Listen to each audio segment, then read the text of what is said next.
Hey guys, it's Miss Walker. I hope y'all are having a great day today. I will be back tomorrow. I know I've been gone these 2 days. My son's school had a COVID case and they had to close the whole daycare for 2 days and deep clean.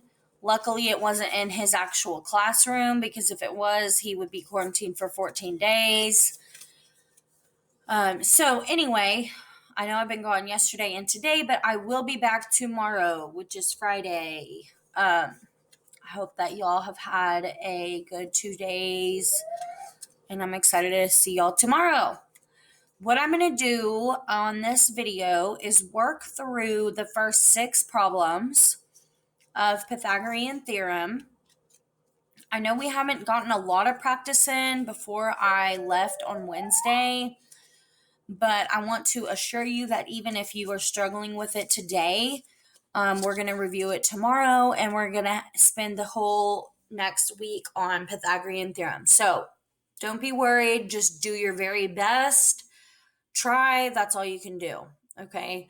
But hopefully some of y'all are catching on and seeing how it works, and you might already be a rock star at it. So that would be awesome too. I'm actually going to start on number 2. And the reason is because this is kind of where we started, was we had that a squared and b squared, right? And those are the 2 shorter legs. They will add up to, those 2 squares will add up to c squared. So that's what you are kind of familiar with. So let's go ahead and solve number 2 first. We would take 2 squared plus 5 squared. Once we get that answer, that would be c squared, but we don't want c squared, we just want c. So the opposite of squaring is square rooting.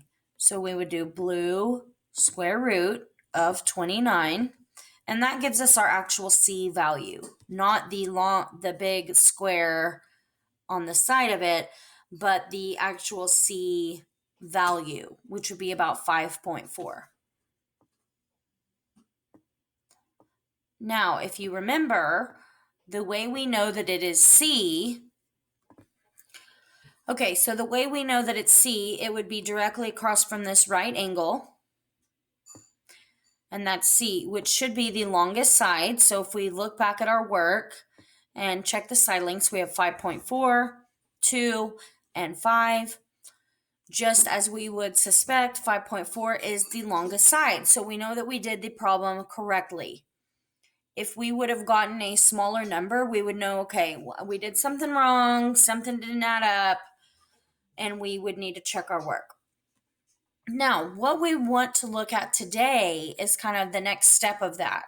It's not always going to be that we're solving for C. Sometimes, like on number 1, they give us the C side length. We know this is C.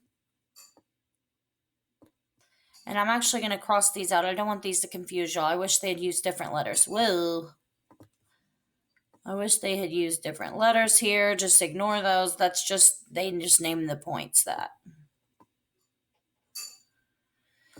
But this is our C side length. This is our A is 12. Our B, we don't know. Okay. But we know our C. So how would you think if we add to get to the bigger side? What do you think we would do if we wanted to get to the smaller side? What operations take us from a larger number to a smaller number? If you guessed subtracting, you are right. So we, instead of adding A and B to get up to C, we're going to start with C and we're going to subtract this length to get the missing length. So we're doing the same exact process, 15 squared, but instead of adding, we are subtracting 12 squared. That gives us b squared. We still want to find the square root of that. So see how similar they are? Process is similar. We get 9. We just really need to determine on each one, are we going to add to get to the bigger length? Or are we given the bigger length and we need to subtract to get that smaller length? And if we check back with our work, 15 is the largest number here. 15, 12, and 9. 15 is the longest number, which is C. All right, number 3, 9 is our largest number. That's C, our hypotenuse. We need to solve for a shorter leg. So we're starting with the big number. We need to get smaller, so we're going to subtract. 9 squared minus 6 squared. We get 45, so we need to find square root of 45. It would be 6.7.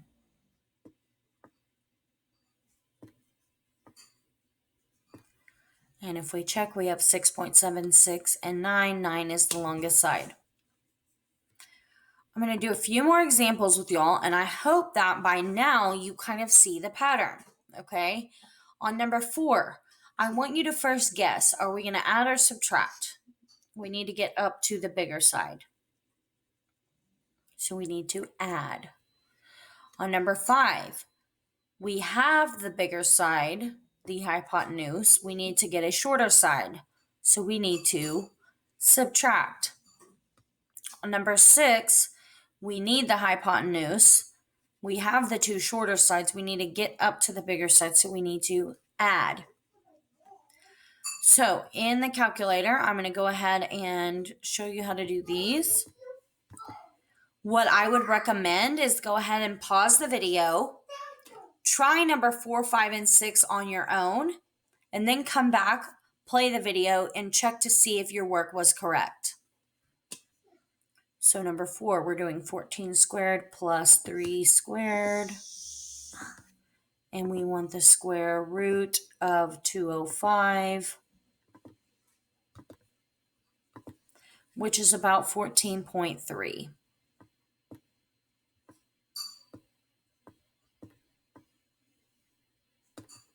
And that is the longest side. Number 5, we already determined we need to subtract. So 10 squared minus 8 squared and square root of 36. Oopsie, we don't need a negative. Square root of 36 is 6. And if we check, that is still the largest number, is C, our hypotenuse. Okay, number 6, we already determined we need to add to get up to that hypotenuse. 13 squared plus 17 squared. And we're going to find the blue square root of 458.